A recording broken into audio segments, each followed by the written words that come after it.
Oke, Assalamualaikum warahmatullahi wabarakatuh. Selamat pagi anak-anak semuanya.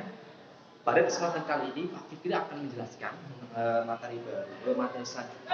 Setelah tadi sudah belajar mengenai susunan partikel suatu zat, kali ini kita akan belajar apa anak-anak?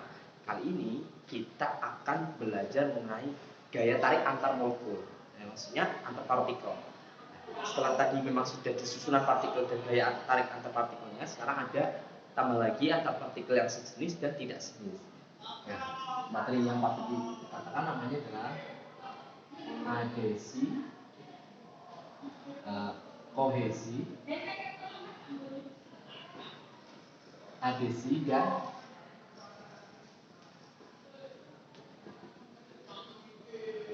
meniskus. Ya, oke. Kalian pernah lihat kan ketika lihat daun pisang kemudian dikasih air, maka daun pisangnya nggak kebasah.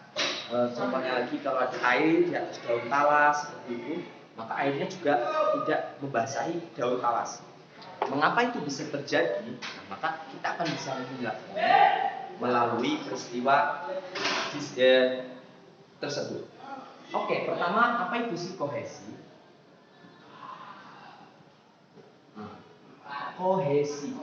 Kohesi itu ya adalah gaya tarik menarik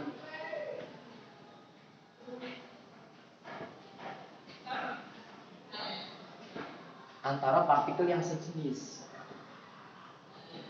Antara partikel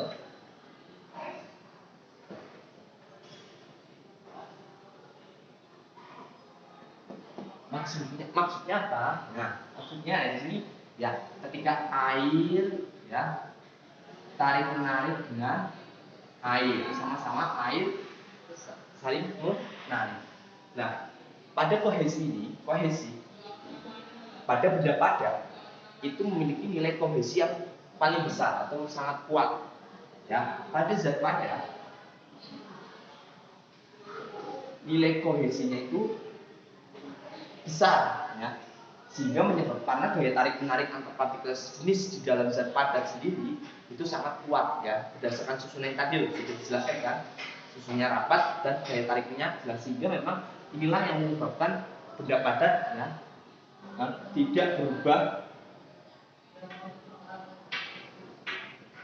bentuk atau volume, berkebalikan dengan zat gas di mana nilai kohesinya ya, kohesinya itu sangat kecil atau lemah, sehingga menyebabkan ya zat gas itu berubah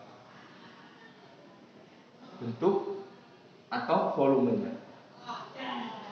Oke, ini yang pertama terkait kohesi, ya. Selanjutnya ada namanya adhesi. Nah, adhesi itu lawannya dari kohesi, ya. Adhesi, jadi gaya tarik menarik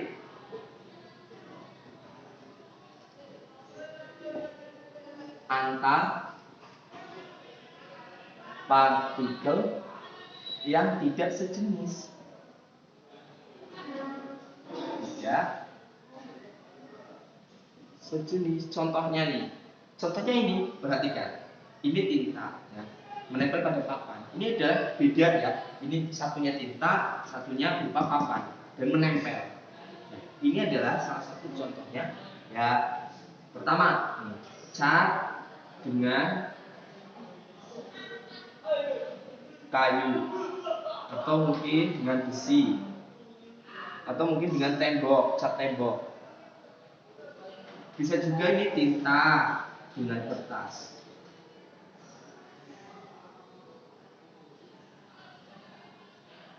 Nah, adanya adhesi ini, adanya gaya tarik menarik antar partikel yang membuat keduanya itu saling tarik-tarik dan memungkinkan untuk menempel secara kuat. Nah, contohnya adalah cat dengan kayu, besi, tembok, kemudian tinta dengan kertas. Nah, seperti itu. Ini adalah contoh dari kohesi dan adhesi. Ya.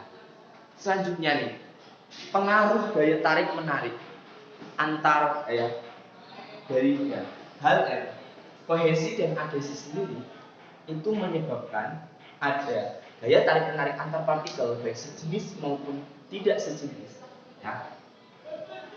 Atau bisa kita katakan kohesi dan adhesi menyebabkan adanya apa? Tegangan permukaan. Jadi memang karena adanya tarik menarik ya, baik antar sejenis ini, akhirnya permukaan dari suatu zat cair itu suatu zat, nah khususnya zat cair itu akan menyebabkan tegangan permukaan. Jadi kohesi dan adhesi pada zat cair ya, mungkin Pak Fikri ikut bertangan ya, khususnya pada benda yang cair itu akan menyebabkan tegangan permukaan. Nah, contohnya ini ya ketika serangga-serangga ya menempel pada ada serangga-serangga kecil yang mungkin bisa mengambang nyamuk, mengambang di air dan sebagainya. Ini adalah salah satu bukti kohesi, aplikasi dari kohesi dan adhesi pada permukaan cair yang menyebabkan tegangan permukaan sehingga si nyamuk tersebut ya bisa mengambang di atas permukaan air. Nah, selanjutnya ya ketika Pak Fikri melakukan percobaan ya, yaitu dengan memasukkan, katakanlah ini tabung ya, ada air dimasukkan ke dalam tabung ya, itu akan menyebabkan suatu peristiwa yang namanya meniskus ya. Jadi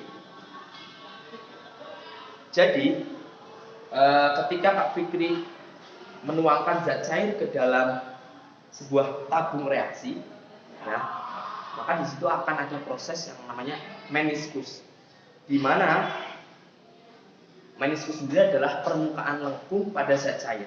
Jadi kalau anak bisa memperhatikan ya, mungkin ketika nanti kita bisa praktik secara langsung ya, ketika zat cair dimasukkan ke dalam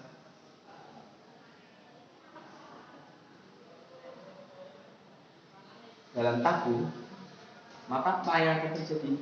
Maka akan terjadi lengkungan pada permukaannya. Maka akan terjadi lengkungan. Nah, lengkungan inilah yang disebut dengan meniskus. Oke. Apakah ini sudah ya? Kalau sudah, Pak Fikri hapus.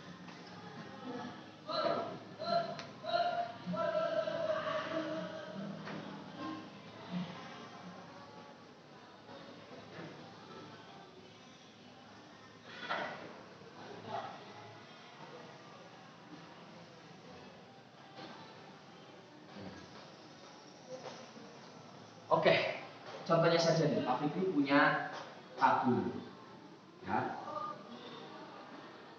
diisi oleh air,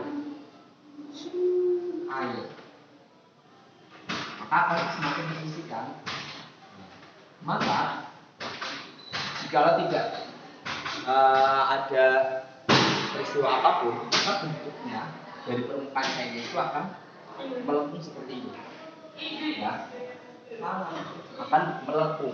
Karena apa? Karena air ya, zat cair yang ada di sini dengan tabung reaksi yang Pak Fikri gunakan untuk memasukkan airnya, ada namanya adhesi, ada gaya tarik menarik antara air dengan tabung kacanya, sehingga air menarik sendiri ya, tabung juga menarik, tabung kacanya juga menarik airnya juga menarik tabungnya, sehingga menyebabkan adanya lengkungan.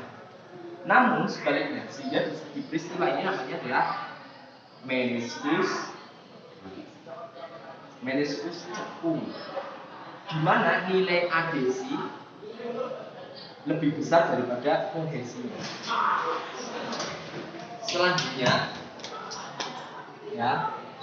Selanjutnya Pak Fikri punya tabung yang kedua. Tabung yang kedua ya, Pak Fikri juga mau isi air, tapi sebelumnya tabungnya di sini Pak Fikri olesi dengan minyak.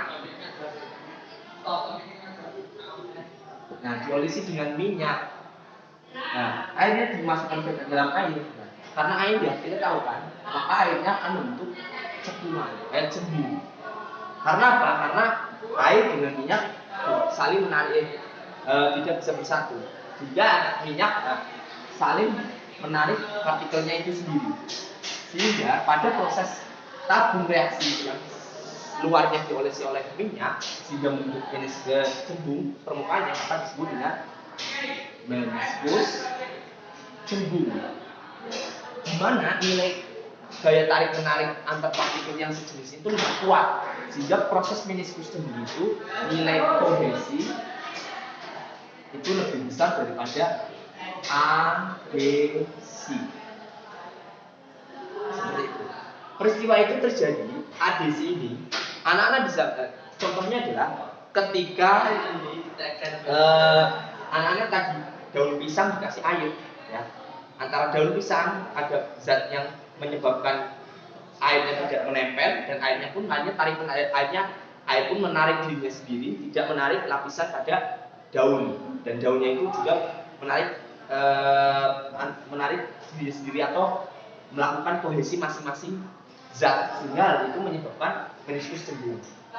Itu adalah contoh-contohnya ketika air ditetesi ke jas hujan, atau mungkin bisa jadi diteteskan ke zat yang tidak yang berbentuk bulatan-bulatan air, itu adalah proses meniskus cembung.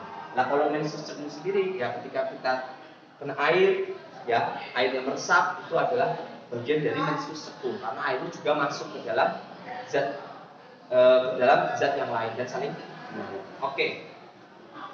Dari peristiwa meniskus cembung dan meniskus cembung, apakah sudah mengerti? Ya, tapi harap anak-anak sudah bisa mengerti dari penjelasan Pak Fikri terkait kohesi, adesi, dan meniskus. Nah, selanjutnya,